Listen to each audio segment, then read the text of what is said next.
Hello everyone, welcome back to my channel. This is Reema. हम class 8 के science में first chapter पढ़ रहे थे। चैप्टर का नेम है क्रॉप प्रोडक्शन एंड मैनेजमेंट। इसमें हमने एडिंग मैन्योर एंड फर्टिलाइजर्स ये टॉपिक कवर कर लिया था। नेक्स्ट अब हम पढ़ेंगे एक्टिविटी 1.2। यहाँ दिया है टेक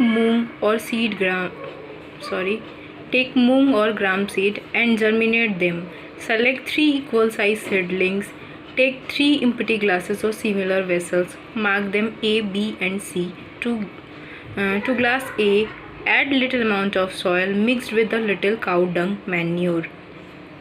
यहाँ पे दिया आपको इस एक्टिविटी में क्या करना है, या तो आप मूंग की दाल लो या चना लो। इनके बीज को आप लेकर के पानी में भिगो दो और भिगोने के बाद जब वो थोड़ा जर्मिनेट हो जाए, जर्मिनेट यानी अंकुरित हो जाए, तो उसके बाद क्या करो कि आप उसमें से 3 इक्वल साइज़ के चिडलिंग यानी तो जो नन्हा पौधा है, जो अंकुरित पौधा है, उसको आप 3 सेम साइज़ के आप ले लो और 3 खाली ग्लासेस लो और उन ग्लासेस को A, B, C मार्क कर दो और तीनों ग्लासेस में एक एक पौधे को आपको लगाना है। ग्लास A में आपको थोड़ा सा मिट्टी लेना है जिसमें कि काऊ डंक मिला हो। काऊ डंक यानी होता है गोबर, जिसे हम खाद के रूप में इस्तेमाल करते हैं, ठीक है। तो काऊ डंक मैन्योर हमें पहले ग्लास में डालना है। In glass B put the same amount of soil mix with a little urea. Glass C में आपको क्या करना है कि उतने ही अमाउंट में सॉयल लेना है जितने कि आप फर्स्ट में डाले थे, और उसके बाद उसमें थोड़ा सा यूरिया मिक्स करना है। यूरिया जो है एक मैन्योर होता है, जो कि फर्टिलाइज़र होता है ये। Take the same amount of soil in the glass C without adding anything. और तीसरी ग्लास में, जो ग्लास C है, उसमें भी आपको सेम अमाउंट ऑफ सॉयल लेना है और उसके बाद क्या करना है कि उसमें कुछ भी नहीं ऐड करना, सिर्फ मिट्टी डाल के उसमें पौधा लगा देना है। Now pour the same amount of water in each glass and plant the seedling in them. अब आपको क्या करना है कि तीनों ग्लासेस में जो है सेम अमाउंट वाटर डालना है, ठीक है, और उसके बाद छोड़ देना उसको। Keep them in a safe place and the water them daily. आपको उसको क्या करना है कि सेफ जगह पे रख देना है और उसमें डेली पानी देना है। आफ्टर 7 to 10 days, 7 से 10 दिन बाद आप देखोगे, ऑब्जर्व देयर ग्रोथ। आप तीनों ग्लासेस में जो पौधे लगे हुए हैं उनके ग्रोथ को देखोगे कि कौन सा पौधा ग्रो किया है। 1.3 एक्टिविटी इस डायग्राम में आप देखो। यहाँ पे फिगर 1.3 में दिया प्रिपरेशन ऑफ एक्सपेरिमेंट। यहाँ पे ये एक्सपेरिमेंट की प्रिपरेशन कर रहे हैं। 3 ग्लासेस लिए इन्होंने, A, B, C तीनों को मार्क कर दिया और उसमें इन्होंने पौधा लगाया और मिट्टी डाल रहे हैं। एक ग्लास में आपको क्या करना है कि मिट्टी के साथ में काऊ डंग डालना है। B ग्लास में आपको मैन्योर डालना है, B ग्लास में आपको यूरिया डालना है और C ग्लास में आपको कुछ भी नहीं डालना। तो यहाँ पे देखो आपका ऑब्जर्वेशन यहाँ दिखाई दे रहा है। A ग्लास में जो पौधा है वो ग्रो किया हुआ है पर उतना ज़्यादा नहीं है।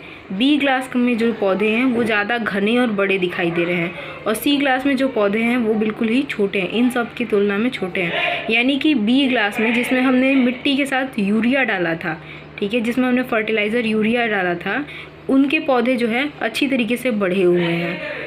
यहाँ पे दिया है growing seedling with manure and fertiliser. हमने एक्सपेरिमेंट करके देख लिया कि जो फर्टिलाइज़र है वो पौधों के लिए ज़्यादा बेनिफिशियल है, ठीक है। अब यहाँ पे दिया है did plants in all the glasses grow at the same pace. कह रहे कि जितने भी ग्लासेस हैं तीनों, यहाँ पे इन तीनों में क्या पौधे जो है सेम लंबाई में ग्रो किए हुए हैं, क्या तीनों की हाइट सेम है? तो इसका आंसर है नो, तीनों की क्या है, पेस जो है वो सेम नहीं है। Which glass showed better growth of plants. कौन सा ग्लास जो है जिसमें पौधे का बहुत अच्छा ग्रोथ दिखाई दे रहा है, तो वो है glass B। In which glass was the growth fastest. किस ग्लास में जो उनका ग्रोथ जो है फास्टेस्ट है, तो वो है ग्लास B में, जिसमें हमने यूरिया डाला है। नेक्स्ट है fertilizer are chemicals which are rich in a particular nutrients. Fertilizer क्या होता है? फर्टिलाइज़र एक केमिकल है जिसमें कि क्या है, पर्टिकुलर न्यूट्रिएंट डाला जाता है, ठीक है, और वो न्यूट्रिएंट जो है सॉइल के लिए बहुत ही बेनिफिशियल होता है, पौधों के ग्रोथ के लिए। How are they different from manure.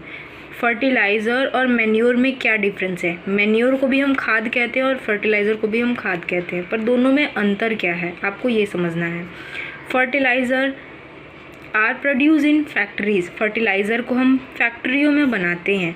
Some example of fertilizer, कुछ फर्टिलाइज़र के एग्जाम्पल दिए हुए जैसे कि यूरिया है, अमोनियम सल्फेट है, फिर सुपर फॉस्फेट है, पोटैश है, NPK जिसका मतलब होता है नाइट्रोजन, फॉस्फोरस और पोटेशियम। ये सभी क्या है? केमिकली प्रोड्यूस फर्टिलाइज़र हैं। ठीक है, ये फर्टिलाइज़र के नाम है। नेक्स्ट दिया, the use of fertilizer has helped farmers to get better yield of crops such as wheat, paddy and maize. कह रहे हैं कि फर्टिलाइज़र से किसानों को बहुत हेल्प हुई है कि उनका जो क्रॉप प्रोडक्शन है वो ज़्यादा क्वांटिटी में हो रहा है और अच्छा हो रहा है। जैसे कि हम गेहूं की खेती करते हैं, धान की खेती करते हैं या भुट्टे की खेती करते हैं। But excessive use of fertiliser had made the soil less fertile. पर ये भी एक इसमें डीमेरिट है कि जब हम ज़्यादा मात्रा में फर्टिलाइज़र का यूज़ कर रहे हैं तो उससे क्या हो रही है, हमारी सॉइल जो है वो लेस फर्टिलाइज यानी कम उपजाऊ रह जाती है। फर्टिलाइज़र का ज़्यादा इस्तेमाल करेंगे तो हमारी सॉइल जो है उसकी फर्टिलिटी कम हो जाती है। अब यहाँ पे दिया, fertiliser have also become a source of water pollution. ठीक है, फर्टिलाइज़र से जो है वाटर पॉल्यूशन भी होता है। अगर हम खेतों में फर्टिलाइज़र का इस्तेमाल कर रहे होते क्या होता है? वाटर पॉल्यूशन होता है। Therefore, in order to maintain the fertility of the soil, we have to substitute fertilizer with organic manure or leave the field uncultivated or fallow in between two crops. हमें यहाँ पता चल रहा है कि हम फर्टिलाइज़र का इस्तेमाल कर रहे हैं तो हमारे खेत जो हैं वो क्या हो रहा है, उनकी फर्टिलिटी कम हो जा रही है।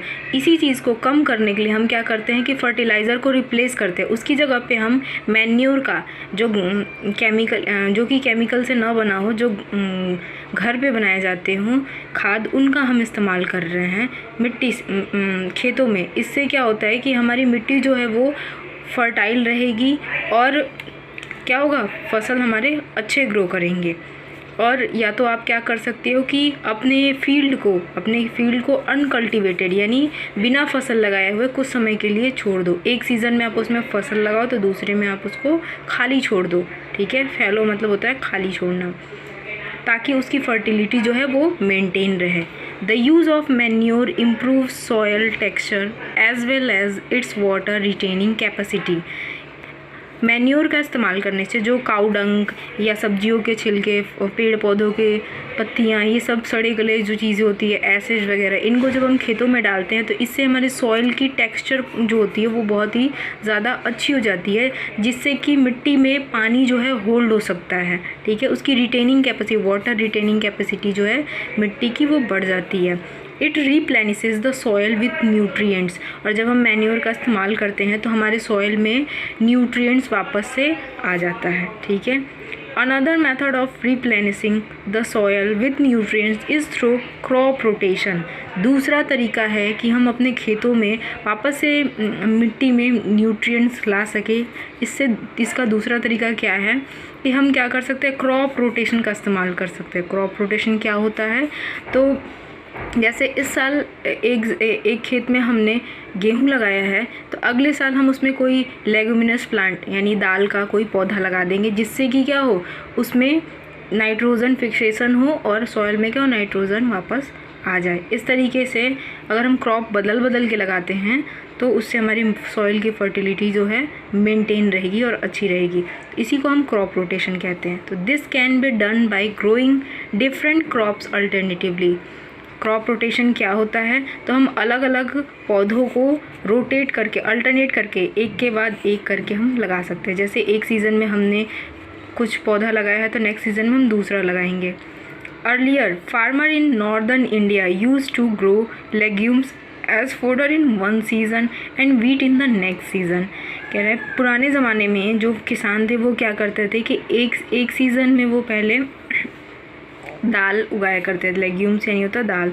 ठीक है, दाल के पौधे उगाया करते थे, दलहनी वाले पौधे उगाया करते थे। ठीक है, और नेक्स्ट सीज़न में वो वीट उगाया करते थे उसी खेत में। तो इससे क्या होता है, this help in the replenishes of the soil with nitrogen. इससे जो है मिट्टी के अंदर नाइट्रोजन वापस से आ जाता था। क्यों? क्योंकि आपको पता, आपने पढ़ा होगा कि जो दाल वाले पौधे आप लगाते हो तो उन पौधों की रूट्स में राइजोबियम बैक्टर मौजूद होता है जो कि नाइट्रोजन फिक्सेशन में हेल्प करता है। ठीक है, तो इसी वजह से वो ये काम करते थे। Farmers are being encourage to adopt this practices, और लगातार किसानों को इनकरेज किया गया कि वो इस प्रैक्टिस का इस्तेमाल करें, मतलब कि क्रॉप रोटेशन का यूज़ करें। In the previous classes, you have learned about rhizobium bacteria. These are present in the nodules of roots of leguminous plant and they fix atmospheric nitrogen. आपने पिछले क्लास में पढ़ा है कि राइजोबियम बैक्टर के बारे में आपने पढ़ा है, जिसमें आपको पता है कि लेगुमिनस प्लांट की रूट्स में जो होता है, जो नोड्यूल्स होते हैं, उनमें जो है ये बैक्टीरिया पाया जाता है जो कि एटमॉस्फेयर में नाइट्रोजन फिक्स करने में ये हेल्प करता है। Thank you.